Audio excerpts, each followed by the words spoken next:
Before I yield the floor, I ask unanimous consent that Trenton White of my staff be granted floor privileges for the duration of today's proceedings. Without objection. Mr. President, Senator from Georgia. I see the distinguished senator from Washington on the floor who I suppose would like to speak. I could be recognized for up to 5 minutes and then yield to the distinguished senator from Washington. Without objection.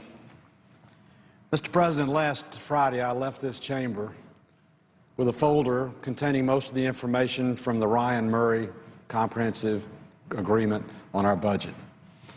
I left with the ringing suggestions in my ear from some colleagues on the floor that it wasn't enough, it didn't do enough, and that we didn't need to pass it. But inside me I had that little voice all of us get from time to time with the conscience that the time was right to do what was right. So on the airplane back to Atlanta, I read the entire agreement.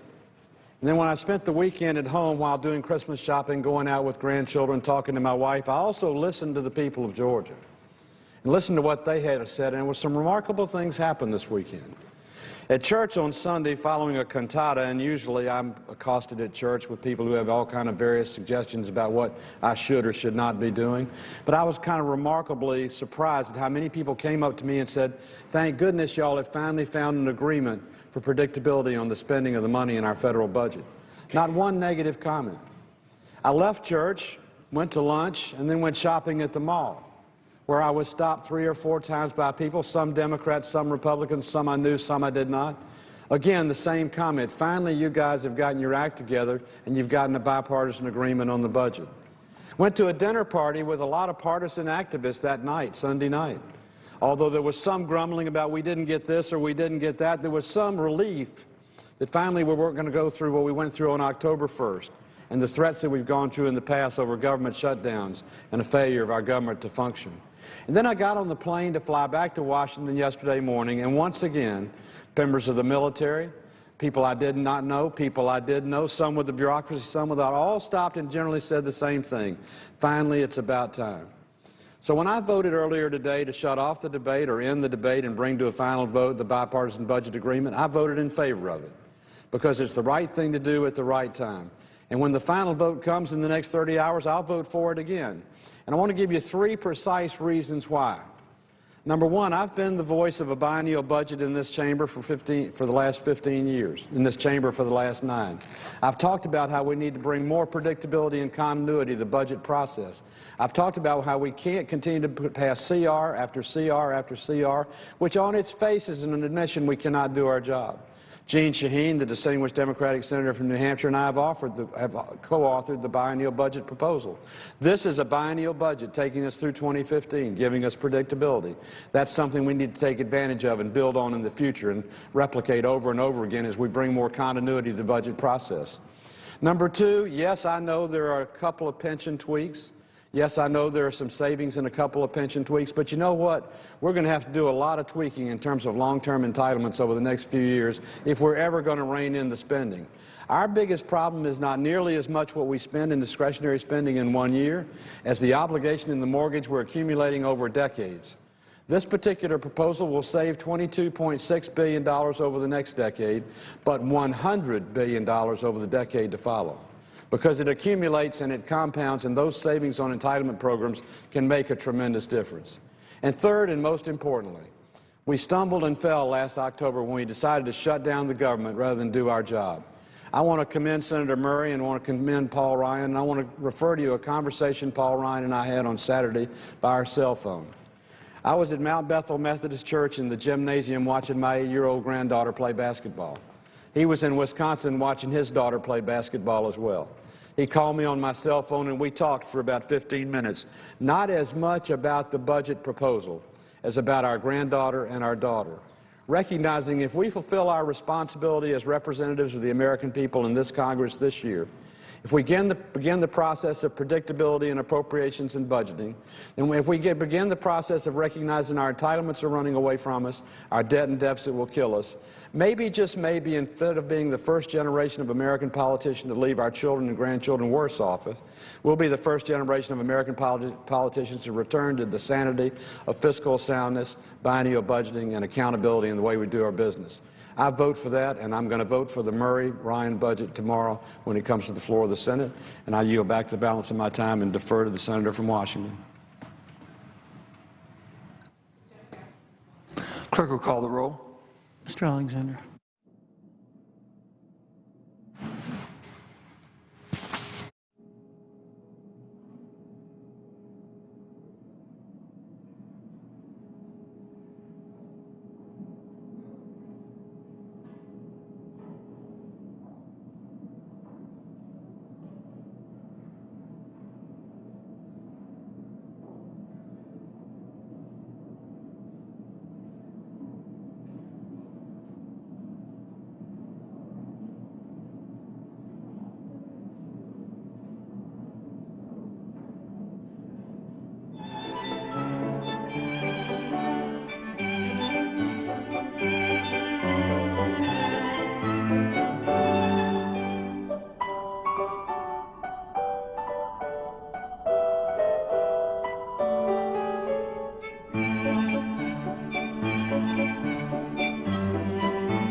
Good morning. Sorry to keep you waiting. I just voted against cloture on a bill that raises $68 billion in spending and raises $34 billion, regardless what you call it. It's tax increases on the American people. And we've outlined the book today. Whether you agree with my opinion or not isn't the issue. The fact is if you look at $700 billion in deficits and almost an $18 trillion debt, some grown-up in the room has to question whether or not we're spending money wisely and effectively. And so inside the waste book this year is $30 billion of stupid, what I would consider stupid or at least poor judgment when it comes to spending money in a time when we have very little money to spare. And we've also had the Defense Department and people in the other non-defense discretionary departments screaming about the cupboard is bare. There's nothing else to cut. And the fact is that just isn't true. And so the Congress is going to probably pass this bill. The House already has, and the Senate probably will today. But it shows you that Congress doesn't have its eye on the ball, and that we're not spending money in an appropriate way. We still provided money to study romance novels. We provided money to the State Department so they could buy people's vote to like their Facebook page. And we even helped NASA fund studies of us, Congress. My contention is had Congress been focused on doing its job of setting priorities and oversighting and cutting wasteful spending, we could have avoided both the government shutdown and the budget deal that we're now considering, which actually grows the government and raises the burden on the American taxpayer. My favorite program in this is the fact that the Air Force bought $600 million worth of airplanes, and as soon as they were delivered and shipped them to the desert. And this is the same agency that's going to leave $7 billion worth of equipment in Afghanistan, wasted valuable equipment because it's too hard to utilize it in some other area of the world. This report speaks volumes about why the American people have lost confidence in government, why Congress's ratings at 6%. The truth is we'd much rather borrow money than cut spending. That's the truth. And the American people have a right to expect much more from us than that. We see no waste, cut no waste, and embrace increasing the burden on the American people because we won't do our job. And it's Republican and Democrat alike. And with that, I'll take your questions. Yes, ma'am. You do this every year, and can you tell us if anything has ever resulted from this? In other words, has Congress ever taken a look at it and go back to the military or whatever agency and said, hey, this oh, yeah. What's happening on these airplanes, for example, I've been raising Cain about them for about 3 months, is they're now going to be transferred, I think, to either the Forest Service or the Department of Agriculture or Department of Homeland Security. So they're going to get used eventually, but probably not in the way that they were most efficient. It's really interesting if you dig into the background on these airplanes is they were bought, the military's come up with all sorts of excuses why they didn't want to use them, but the real fact is the Afghan military wanted C-130s instead of these, and so we're going to give them to them. So rather than wasting just $600 million, we're going to waste another $400 million by giving them 4 C-130Hs. So, you know, again, here's my point. Does Congress hold the administration? Mr. President, I am here to speak on the budget, but until our other colleague from Pennsylvania gets here, I would like to speak as if in morning business. Without objection. Mr. President, over the course of Friday and through the weekend has been the publication, first by Associated Press, of a missing American, a missing Floridian, Bob Levinson, a retired FBI agent. And that publication has spurred other entities, primarily the New York Times, that had been holding the story for a number of years, well before Associated Press ever got the story, to then print an additional story of additional information about the disappearance 7 years ago of Bob Levinson on Kish Island, a resort island in the Persian Gulf right off of the coast of mainland Iran. And of course, we have been searching for any shred of evidence about Bob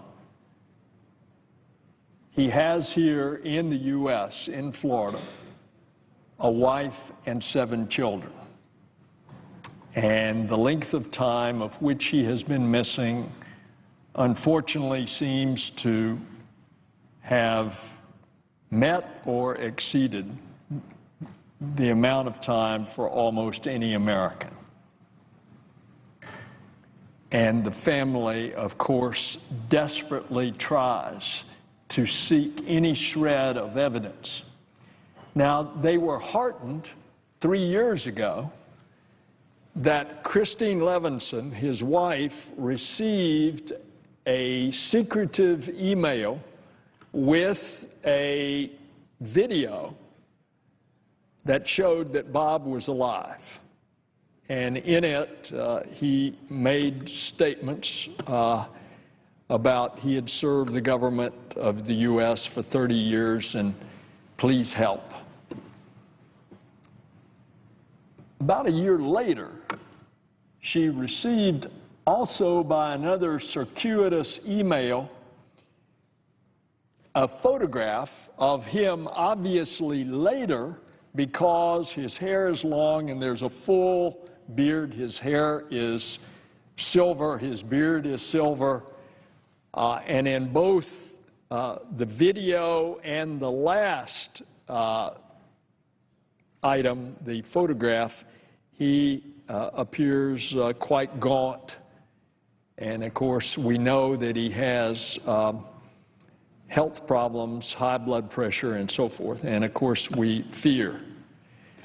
We also know that just this morning, on CBS this morning, a fellow that he was seeing, an American who lives in Iran, a fellow that he was seeing on Kish Island, saw him taken by Iranian authorities.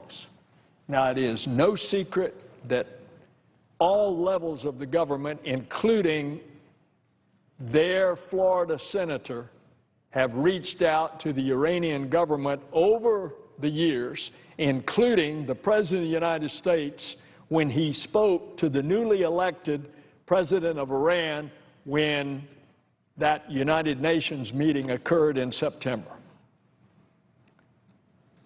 I have spoken within the last couple of days to the Iranian ambassador to the United Nations and reiterated the plea of those of us on a humanitarian basis for this family to be reunited with their loved one, and have offered to the ambassador, if it would in any way help, that I am willing to go to Iran, if in any way that it would secure his release. If the Iranian authorities took him, somebody in the government of Iran knows of his whereabouts. And I will conclude, Mr. President, by saying that for the first time, we have what appear to be successful talks going on between the two governments with regard to the Iranian nuclear program. And those are at a critical stage to hopefully bear fruit within about 5 months from now. What better time for the government of Iran to show their goodwill than to step forth and produce Bob Levinson so he can return home to his family. Mr. President, that concludes my remarks on Bob Levinson for the moment. I will continue to speak on this. Now I would like to turn to the matter at hand with regard to the budget, since my colleague from Pennsylvania and, of course, our chair, the senator from Washington, are here. I'd like to take a moment to acknowledge a small but significant provision in this budget compromise. It's Section 203 of the Budget Act of 2013, and it limits access to what is known as Social Security's Death Master File, which is important because criminals utilize fraudulently the Death Master File to steal people's identities. When someone dies, the Social Security Administration puts their information into the Death Master File and releases it to the public through the Commerce Department. And it lists their name, their Social Security number, and other personal identification information. And the public release shortly after death of the Death Master File came about as a result of a Freedom of Information Act lawsuit back in the 1980s. And over time, federal agencies and industries came to rely on the information from the Death Master File. Life insurers use it to know when to pay out benefits. Banks and credit card companies use the information from the file to prevent fraud. A whole host of federal and state agencies, as well as other industries, depend on the information for legitimate purposes, including pension funds, unclaimed property auditors, and identity theft companies. But, Mr. President, there's somebody else that's using the Death Master File, too. And it's the criminals who are stealing identities, including especially the Social Security number. When that is posted online, they're using it fraudulently, and what are they doing? They are filing an income tax return. They are utilizing somebody else's identity, in this case, easily accessible, the Death Master File, creating a false return and getting a tax refund. Now, Mr. President, you may find this hard to believe, but this actually happened in Tampa, Florida. Street crime, you know, hijackings, stick-ups, burglaries, dope dealing, it actually dropped because the criminals found a new way of being able to steal people's money. And they did it with a laptop instead of with a crowbar or a gun. And street crime actually reduced because the criminals found a new way. Now, they would steal people's identities in many different ways. They'd go to senior citizens' mailboxes and they'd get their ID, they'd get their Social Security numbers. They'd go through hospital records, they'd get Social Security number. I mean, they'd do it a number of ways. But one of the easiest ways was this Death Master File. Now, I want to tell you about the story of Alexis Agan, the daughter of two courageous parents, John and Neely, who have joined us today in this chamber. And tragically, Alexis died from cancer 2 weeks shy of her 5th birthday. And obviously no parent should have to go through the pain of putting their child through this kind of ordeal and then to lose a child. And so you can imagine how they felt when months later they learned that someone had used Alexis' identity obtained from the Death Master File to file a fraudulent tax return claiming a refund, and the IRS, when they tried to correct this, the IRS asked them to prove that Alexis was their daughter and was not the one for the fraudulent tax return. Well, because I've heard so many stories of innocent Americans whose identities have been stolen, this senator filed this legislation that would restrict access to the death master file by establishing a certification program run by the Commerce Department, while still allowing access to the death master file for legitimate purposes. Now, this brings us to the budget agreement. I am very pleased that the senator from Washington has included within this budget that we're going to pass, it'd be nice today, but it looks like it's going to be tomorrow, what some of us have been calling on for years, restricting access to this master file, making it harder for criminals to steal identities, and therefore making it harder to steal taxpayer money. And that's where this actually has a revenue effect, because we're going to actually save the U.S. government by doing this. We're going to save the U.S. government money that otherwise is being stolen.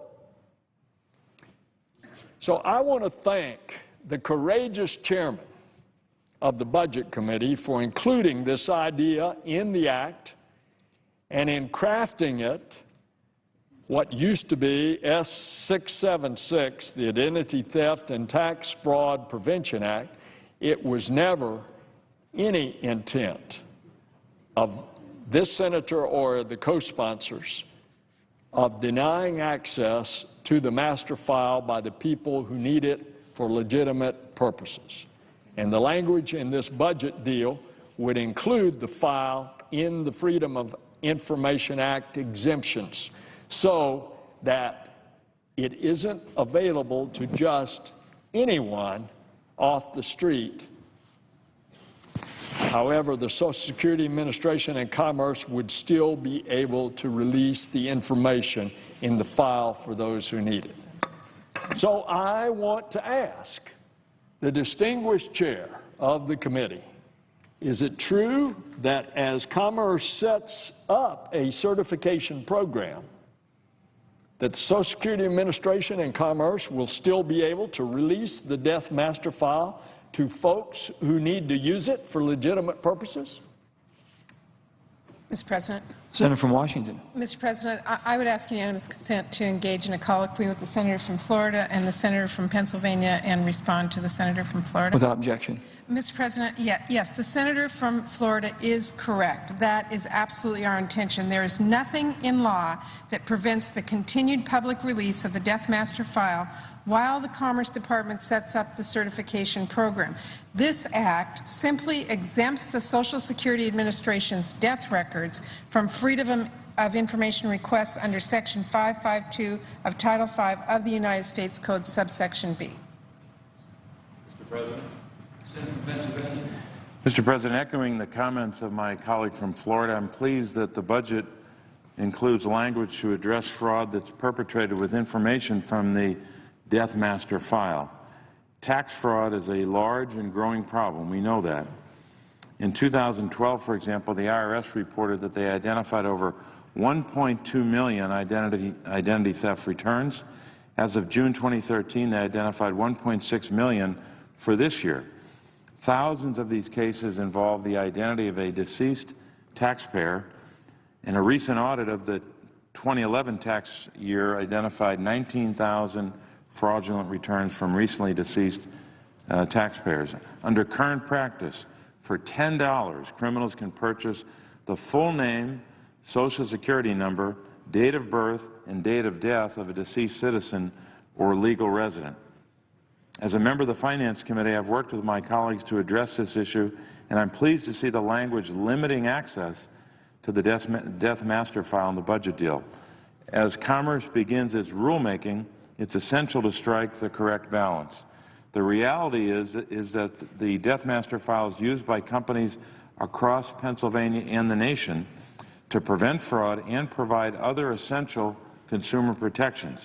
Banks, investment companies, insurers, and numerous other businesses run this file to ensure the identity of those accessing their services. Striking the correct balance in the regulatory process is critical to ensuring the continued legitimate use of this information. Businesses and those that contract for assistance with fraud prevention and other business uses must maintain access to the file. Furthermore, access must remain available as those regulations are promulgated. In short, as the certification program is set up, it's important that we get it right. The Death Master File is critical to fraud prevention and must remain available to legitimate users. To that point, I asked the senator from Washington, the distinguished chairwoman, is it the intention of the Bipartisan Budget Act for the Commerce Department to seek input from stakeholders as it creates the certification program to ensure legitimate users maintain access to the file? Mr. President, the senator from Pennsylvania is correct. We intended for Commerce to follow the notice and comment rulemaking procedures in the establishment of the certification program. Mr. President, I want to close by thanking again the distinguished chairman of the committee. She has been a quiet hero, and the proof's in the pudding of all of her labors. And she deserves the praise of the country that we have a budget, number one, but thank you for making it a lot more difficult for criminals to steal the identities of those who have passed on. And I yield the floor. Senator from Tennessee. Thank you, Mr. President. Mr. President, we're watching America pass from the hands of the greatest generation to the hands of the debt-paying generation with nothing to show for it but the bill. For months, Republicans have challenged President Obama to fix the federal debt, to save entitlement programs that Americans depend on, and to rescue young Americans from being forever known as the debt-paying generation. Earlier this year, for example, I called on the President to show the same kind of leadership that President Johnson did on civil rights, that President Nixon did on China, that President Carter did on the Panama Canal Treaty, that President Reagan did on Social Security. Confront your own party. Say what needs to be said. Do what needs to be done. This hasn't happened. I appreciate very much the efforts of the senator from Washington, Representative Ryan, to try to bring certainty to the budget process. That's why I voted today to allow a vote on the House-passed budget agreement. It seemed to me at least a Republican senator could allow a vote on legislation passed by the House of Representatives with the support of the House Republican leadership and two-thirds of the House Republicans. So I voted yes, and we did allow a vote. However, I'm going to vote against the Ryan Murray budget amendment because it avoids the federal government's single greatest challenge, and that is reducing the growth of runaway entitlement spending. Instead, it spends savings that should be used to strengthen Medicare, to strengthen pensions, to strengthen the air transportation system. It spends those on other programs. I believe in user fees. When you build a highway, you have a gas tax to pay for the highway. You don't raise the gas tax to pay for education. You don't raise the gas tax to pay for a health program. A user fee is related to the service that it provides. And this budget agreement doesn't stand that test. It would have been much better, Mr. President, to pay for this budget agreement at least by a small part of the $1 trillion in entitlement savings that Senator Corker and I have suggested and identified in what we call the Fiscal Sustainability Act, or with meaningful entitlement savings from the President's own budget. The Fiscal Sustainability Act that Corker and I suggested would slow the growth of out-of-control mandatory spending by, among other things, recommending a realistic consumer price index. This is a consumer price index that most economists have said is more realistic in its assessment of what the increase in the standard of living is. The monthly difference of the current consumer price index to the more accurate consumer price index is about $3 per month per beneficiary, which is less than the average cost of a gallon of gasoline. This modest change would help to slow the growth, not cut, help slow the growth of mandatory entitlement spending. And the purpose of that, Mr. President, is to help make those programs solvent so beneficiaries can depend on them. The Medicare trustees have told us that Medicare will not have enough money in it in 8 years to pay the hospital bills. What are seniors going to think of United States senators in 2013 who didn't take the steps to make Medicare solvent? We could do that if we would begin to adopt some of the recommendations in the Corker-Alexander Fiscal Sustainability Act or in the President's own budget. He also recommended a smaller version of the more realistic consumer price index. He recommended several $100 billion other dollars of changes in entitlement programs that Republican senators can agree with. But just go back to the consumer price index. According to the Congressional Budget Office, if we just focus on the changes in savings of spending, it's $162 billion over 10 years. That's twice as much money as we needed for the budget agreement. The rest could have been used to reduce the debt today, and the reduction would be even more in future years. And as I emphasized before, the purpose of reducing the growth of entitlement spending is so the programs are solvent, so a Medicare beneficiary doesn't get to a point in 8 years and say, why doesn't Medicare have enough money to pay for my hospital bills? Or here's another way. We could have cut wasteful spending. Eliminate the wind production tax credit. The senator from West Virginia and I have written a letter to the Finance Committee and suggested we do that. Here we are in the budget agreement struggling to find $63 billion over the next 10 years. Where would we find $63 billion? That about equals what would happen if we did not extend the wind production tax credit each year for the next 10 years. So any way you slice it, we could either have taken some of the President's suggested savings in entitlement spending, some of Senator Corker's and my suggested savings. We could have taken half of the savings from the more realistic consumer price index, paid for the budget agreement that way, and then I could have voted for it, because we would have moved money from out-of-control side of the budget over here, the mandatory spending, and moved it over here to relieve the sequester, and we would have done what we should have done. And what I have to ask with all respect is, where was the President in all of this? I mean, if Lyndon Johnson can pass a civil rights bill and Richard Nixon can go to China, if Jimmy Carter can pass the Panama Canal Treaty and Ronald Reagan can work with Tip O'Neill on Social Security, why can't President Obama get involved with his own budget recommendations and help us begin to deal with entitlement spending, which everybody knows is the single biggest problem we have facing our country? Washington could learn a lot about debt and taxes from Tennessee. Tennessee's tax burden ranks third lowest of any state, has the lowest per capita debt. It balances its budget every year. All that didn't happen by accident.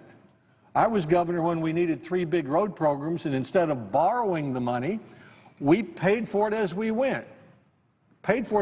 We used user fees, the gasoline tax, but we applied it to the roads. And guess where we are today, Mr. President? We have one of the best 4-lane highway systems in America and 0 road debt. While other states have billions of dollars of road debt, we have 0, so all of our gas tax money, lower than the national average, goes to keep one of the best 4-lane highway systems in the country. Those policies have paid off. According to the Department of Labor, Tennessee's 4th best in the country in net new jobs. Mr. President, getting debt under control is the foremost problem we have facing our country. If we don't do that, the people who depend upon Medicare and other important programs will be not able to depend on it to pay their hospital bills. Runaway spending is going to leave our young Americans forever known as the debt-paying generation. We're watching America pass from the hands of the greatest generation to the debt-paying generation with nothing to show for it but the bill. Thank the President. I yield the floor.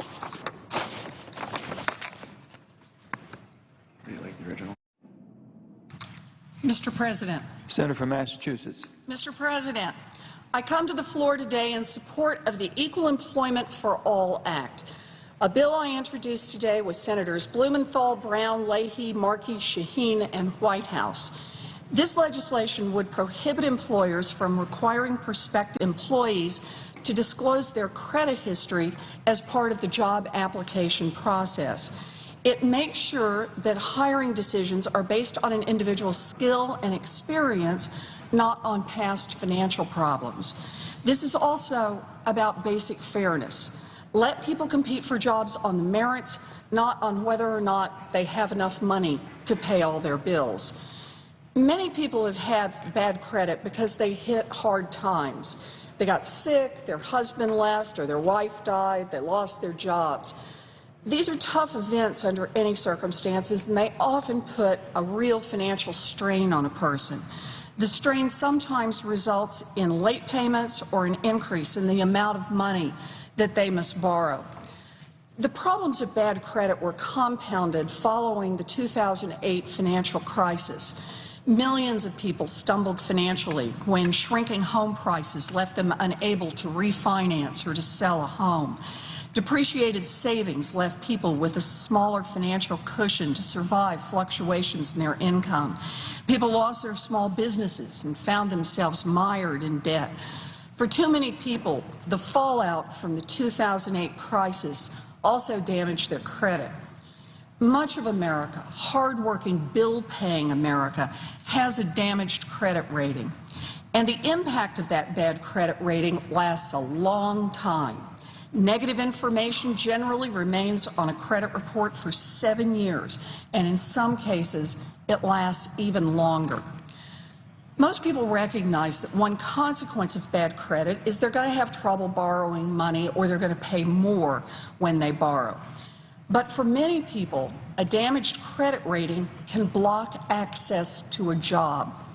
After a terrible blow, a job loss, a death in the family, a divorce, a serious medical problem, many people are scrambling to get back to work or to pick up a second job or to change jobs so they can get back on their feet financially. But they're knocked back by damaged credit.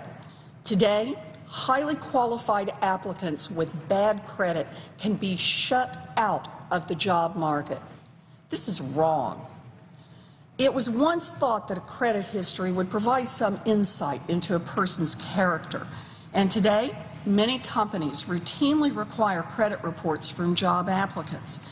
But research has shown that a credit rating has little to no correlation with his or her ability to succeed in the workplace. A bad credit rating is far more often the result of an unexpected personal crisis or economic downturn than a reflection of someone's character or abilities. The Equal Employment for All Act would amend the Fair Credit Reporting Act to put an end to these unfair and harmful practices. This would benefit millions of American families down on their luck, giving them a chance to rebuild their financial security. It will particularly help women, minorities, students, and seniors, because these groups are disproportionately likely to be hit hard by bad credit ratings. For example, the economic fallout from a divorce often hits women's finances particularly hard. It only gets more difficult for women when they apply for good jobs for which they are fully qualified, but they are barred because employers insist on examining their credit history. Another challenge with using credit reports during the job application process is they're not always accurate. According to a February 2013 FTC report, 20% of consumers could identify at least one error on their credit reports. Unfortunately, someone whose credit report has a significant error may have trouble learning about the mistake, and even if the mistake is identified, have trouble getting it corrected in a reasonable time. According to the same FTC report, correcting report errors can be difficult to manage, and the reporting agencies can be unresponsive. This means that innocent job applicants are paying the price for a credit reporting company's mistake. This is just one more way the game is rigged. A rich person who loses a job or gets divorced or faces a family illness is unlikely to suffer a drop in his credit rating. But for millions of hardworking families, a hard personal blow translates into a hard financial blow that will show up for years in a credit report. No one should be denied the chance to compete for a job because of a credit report that bears no relationship to the job performance and that can be riddled with inaccuracies. In the aftermath of the 2008 financial crisis, a crisis that hammered middle-class families and from which millions of families are still struggling to recover, these practices should be stopped. It's time to give more families a chance to get back in the workforce and to get back on their feet. Mr. President, I suggest the absence of a quorum. Clerk will call the roll. Mr. Alexander.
I'm very happy, satisfied that we had 12 Republicans voted with us to move forward the bipartisan budget agreement.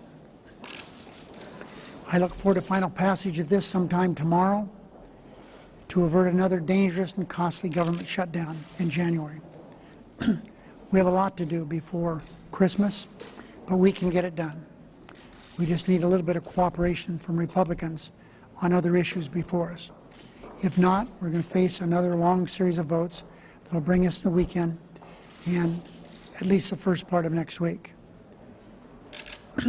Gridlock has got to end, and it is ending. The American people are satisfied that we're moving forward. We got this, for the first time, probably since 1986, we had a bipartisan budget agreement. That's progress. And we're going to continue working hard. We're going to and confirming nominees is part of our job. We've just spent... Mr. President, I would ask unanimous consent to dispense with the calling of the quorum. Without objection. Mr. President, I will also ask unanimous consent to speak as in morning business. Without objection. Thank you, Mr. President. I come again to the floor to remind my colleagues that in 11 days, 1.3 million Americans will lose their unemployment insurance. With the goal of providing certainty to these families that they will continue to have access to this vital lifeline, I and my colleague from Nevada, Senator Heller, are introducing a bill that would extend unemployment insurance compensation benefits for 3 months. I hope this sensible and bipartisan approach will provide a path forward to extending the program through 2014, which will give families and economy more time to recover. And in many parts of the country, recovery is just getting underway. My own state of Rhode Island has 9% unemployment. There are states throughout the country that have over 8% unemployment. There are some states that are doing well, and we're awfully glad they are. But for the millions of people who are still looking for work, they need this help. This program is designed so that workers continue to look for work while they receive a very modest compensation. In my state, the average is about $348 a week. That's not the kind of money that's going to induce someone to simply sit back and collect. It's going to provide some support for them to just put food on the table. This safety net is really there not just for them, it's for everyone. 23.9 million Americans have received these benefits since the start of the program in 2008. Some, thankfully, have found work and have returned to work. But all of them, in a very critical time, received assistance and support. And they only qualified it for such support because they worked. This is a program that is based on one fundamental principle. You have worked long enough to qualify for these benefits. And as a result, I think we have to go ahead and follow through and not leave 1.3 million people on December 28th literally with nothing in many cases. Now, as we look by households, the number of Americans in this program has risen to about 69 million people, not just the workers, but their families, their sons and daughters, their spouses. In fact, it includes about 17 million children that would not have received benefits without this program. And in terms of income, over 40% of those households new to receiving UI in 2012 had household income between $30,000 and $75,000. That's an important point to make. These are working families. These are people that were enjoying a reasonably good living. And suddenly, because of many changes, globalization, downsizing, you name it, they were without a job in a very difficult job market. And they went from being people with good, solid, middle-class jobs to looking desperately for work.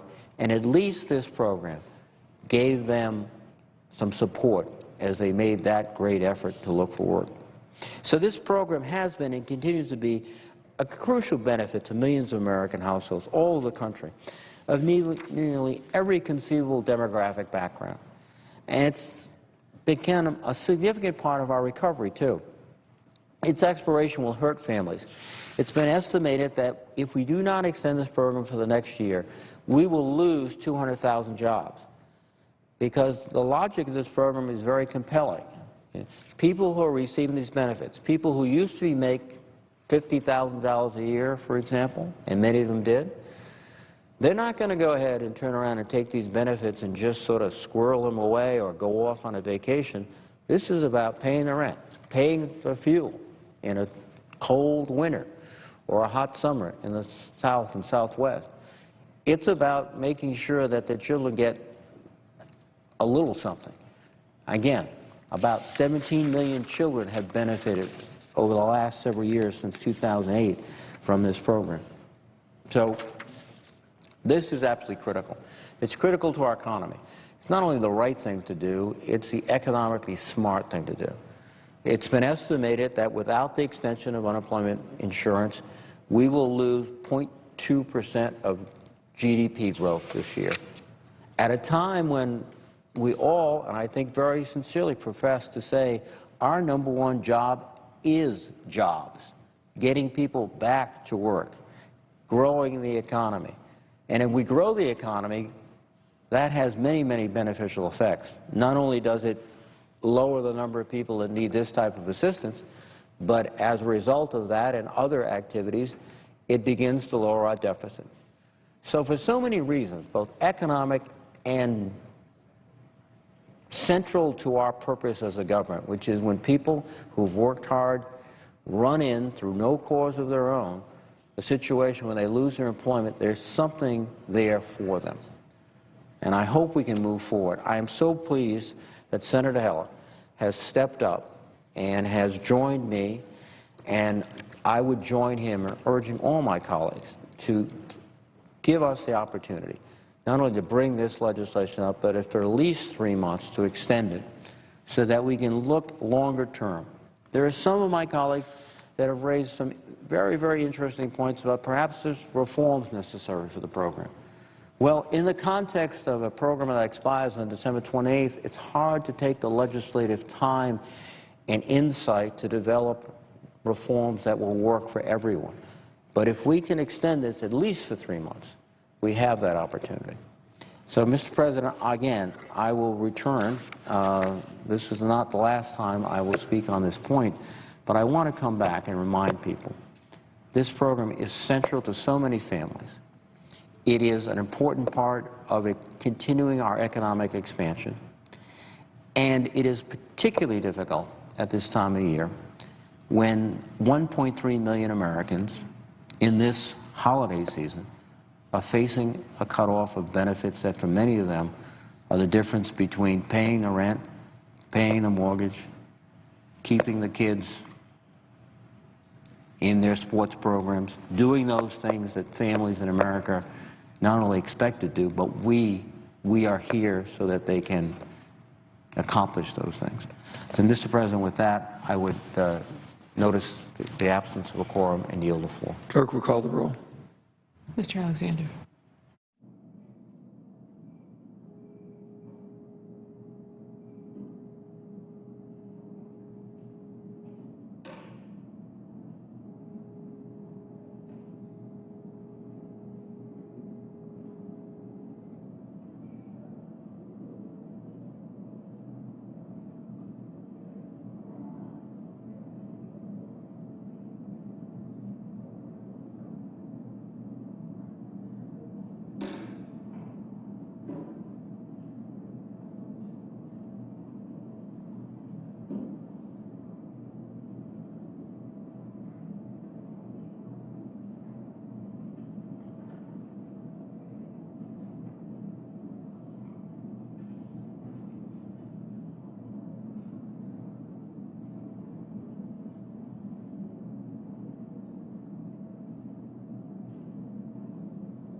Well, I'm very happy, satisfied that we had 12 Republicans voted with us to move forward the bipartisan budget agreement. I look forward to final passage of this sometime tomorrow to avert another dangerous and costly government shutdown in January. We have a lot to do before Christmas, but we can get it done. We just need a little bit of cooperation from Republicans on other issues before us. If not, we're going to face another long series of votes that will bring us the weekend and at least the first part of next week. Gridlock has got to end, and it is ending. The American people are satisfied that we're moving forward. We got this for the first time probably since 1986. We had a bipartisan budget agreement. That's progress. And we're going to continue working hard. We're going to and confirming nominees is part of our job. We've just spent far too much time in the past doing it, and we're not going to do that in the future. We're going to get this work period, our work done before we go, even if it means staying here this weekend. We could complete all of our work by Thursday. It'll be very easy to do, but we need some cooperation. How long we're here is entirely up to the Republicans.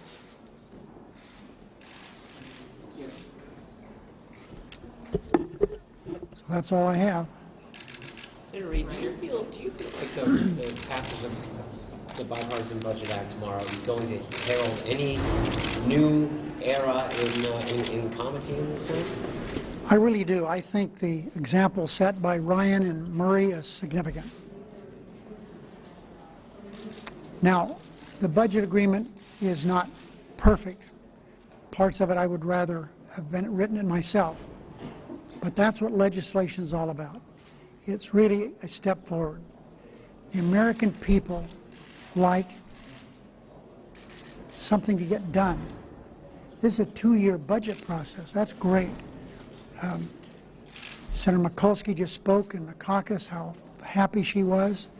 It's been exactly a year ago since she took the chairmanship, and she's done a wonderful job teeing us up to the point we're here now. So, yes, I do. I think that to have a significant number of Republicans in the House and in the Senate vote against extremism is a step forward. Senator Reid, are you going to put an Iran sanctions bill on the floor in January after the weekend? Well, let's wait and see. We have a lot to do in January. We'll see what Senator Kerry, Secretary Kerry comes up with for progress on the deliberations during that period of time. Is there a number of confirmations that you'd be willing to do other than the list, or is the list the list? I heard on my little news briefing I had today that Senator Grassley said, let's do some of those nominations and then let's leave them here and not send them back to the administration. I would be happy to take a look at something like that. But there are some we're going to do for sure. IRS, Yellen, Mayorkas, and a few others. In fact, we're going to do one judge. How do you like this? Davis has been pending for 657 days. Judge Wilson? Judge Davis. What does the budget deal vote for the debt ceiling next year? Let's see here. I can't see. What does the budget deal vote, if anything, for the debt ceiling next year? I can't imagine the Republicans want another fight on debt ceiling. I think that we've passed 2 debt ceilings in the very recent past, and we should do another one. Senator Reid, does the judge's decision yesterday in the NSA bulk data collection case make you want to push some sort of legislation a little more vigorously?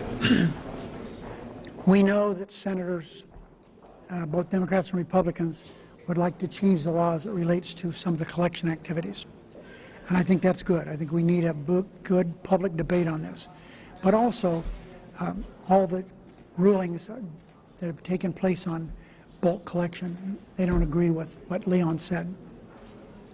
Senator Reid, how do you see the unemployment insurance debate playing out? Whether it's a separate bill, attached to something, what you call it? We have a lot of things we need to do when we come back. But one of the things we need to address is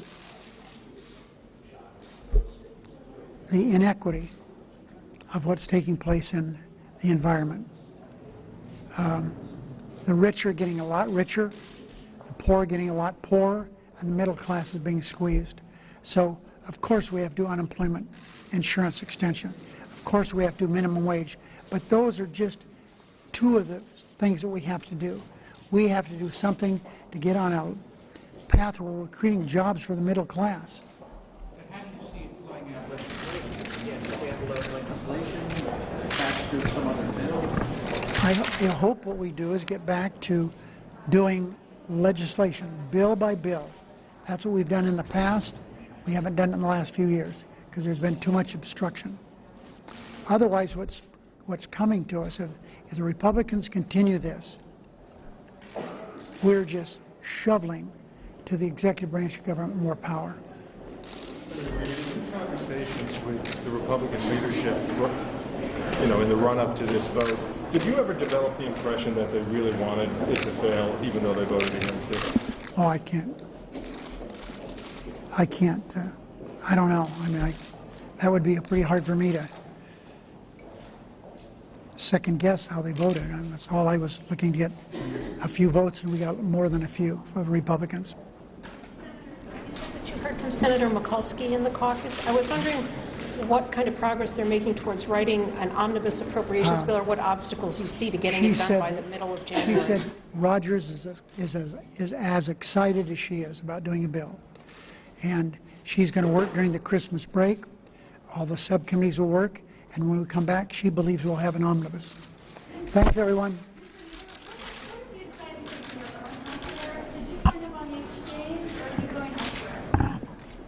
I'm right where I was last time you asked that question.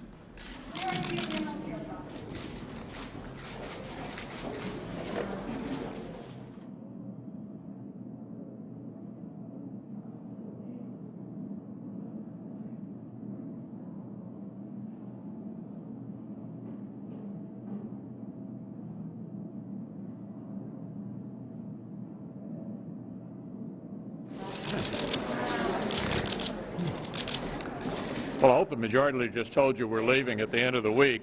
I'd like to focus for a few minutes on the way the Senate is being run. We will tomorrow turn to a defense authorization bill that's been handled in such a way that there have essentially been no amendments. This is obviously to protect the administration from having a vote on enhanced sanctions on Iran. But it also disadvantages all the members of the Senate on both the Democrat and Republican side. So the effort once again will be to fill up the tree, prevent members from offering amendments, jam it through, centralize the power in the majority leader's office. That, of course, comes on the heels of spending last week on a whole slew of nominations after breaking the rules of the Senate in order to change the rules of the Senate on a whole slew of nominations, none of which were emergencies, instead of doing something like having amendments on the defense bill. So as we end the year, it's a tragedy the way the Senate is being run into the ground by basically one person. And I hope that one of the majority leader's New Year's resolutions is going to be to operate the Senate in a quite different manner. It's going to be hard to get the Senate back to normal. It's only been a few years ago under different leadership when we were open for amendment. Members got a chance to express themselves. We've got a great number of members now on both sides of the aisle who wonder why they're here. The work they do in committee is rarely, if ever, paid attention to. No amendments are allowed on the floor. The power is all centralized in the office of one person. It's a big step in the wrong direction for our country, and it can really be changed essentially by the behavior of one person. Just one person changing behavior can move the Senate back in a different direction. With that, let me turn to Senator Cornyn. So much of life seems to turn on who we trust, and that's true here in Washington, D.C., and increasingly the American people are finding out they cannot trust this administration. And the latest example of that was the Washington Post story this last weekend that documented that there was systematic delay of the release of regulations in order to avoid the accountability that came or should have come with the 2012 election. And of course, we've seen that in spades with Obamacare, where this bill passed back in 2010 has yet to be fully implemented. Actually, the exchanges, of course, just opened October the 1st. But the American people are finding out that all of those promises that were made in order to pass Obamacare are proving not to be true. And while the President and his allies may feel they've overcome a hurdle with the improvements in the website performance, we will continue to see this cascade of misrepresentations, which have led me to conclude that this really represents the single biggest instance of consumer fraud in the nation's history.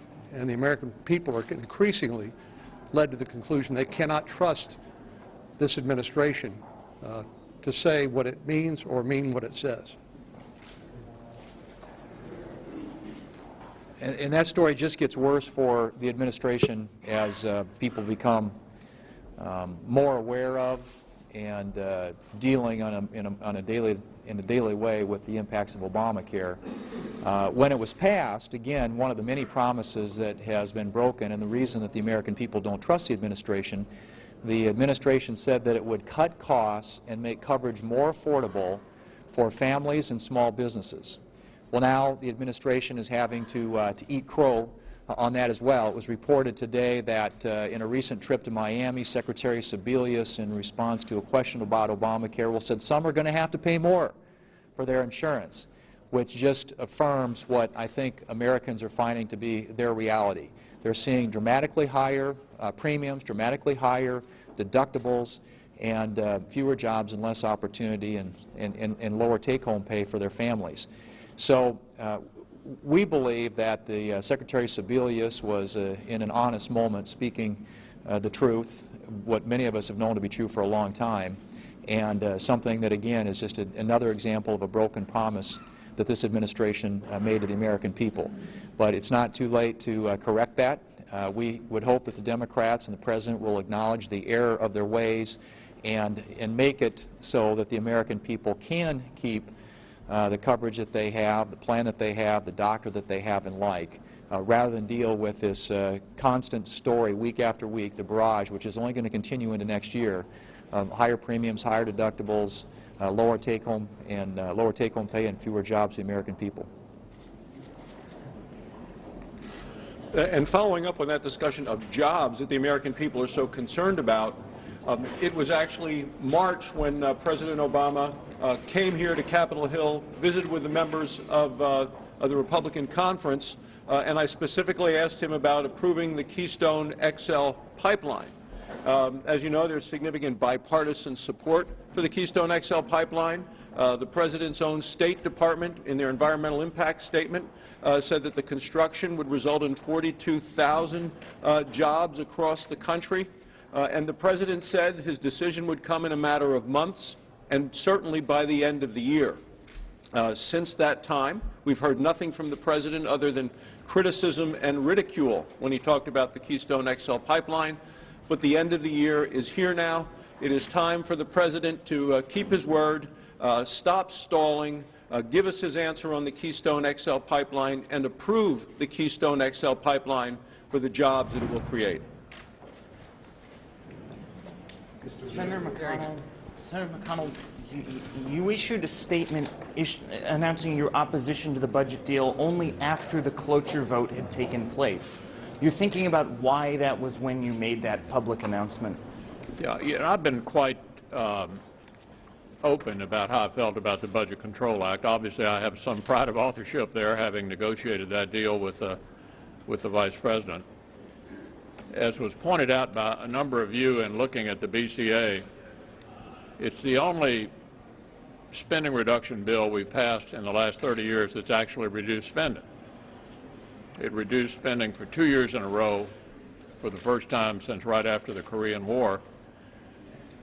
You know, I and most of my members came to Washington to reduce government spending. So I hated to walk away from something that, clearly was working, and I don't think any of you had any doubts as to how I was going to vote. Why didn't you take a more aggressive posture in trying to to deny cloture? I mean, a lot of people looked at what you were doing and said you really wanted it to pass in order to avoid the chaos that would follow. As I said repeatedly to you and to others over the months, I think busting the caps on the BCA was a big mistake, and I don't think any of you were surprised at how I voted. Why didn't you lean harder on your Republican colleagues? As I said, you know how I felt about the BCA. I don't think we should have busted the caps. How will you approach the debt ceiling when that issue comes up again? Do you think that your vote for raising the debt ceiling the next time should be contingent on anything like further fiscal Yeah, I think about all I can say about the debt ceiling is I doubt if the House, or for that matter the Senate, is willing to give the President a clean debt ceiling increase. Every time the President asks us to raise the debt ceiling is a good time to try to achieve something important for the country. And as you all know, many significant pieces of legislation have been attached to debt ceilings over the years. Graham-Rudman, the Congressional Review Act, the 1997 Clinton Republican Congress proposal, and the Budget Control Act, all attached to a debt ceiling increase. So I think the debt ceiling legislation is a time that brings us all together and gets the President's attention, which with this President, particularly when it comes to reducing spending, has been a bit of a challenge. So it's a long way of saying I can't imagine it being done clean. We'll have to see what the House insists on adding to it as a condition for passing it. What about you? What would you like to add to it?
Mr. President. Senator from New Hampshire. Thank you, Mr. President. I would ask that the quorum call be rescinded. Without objection. Thank you, Mr. President. I come to the floor today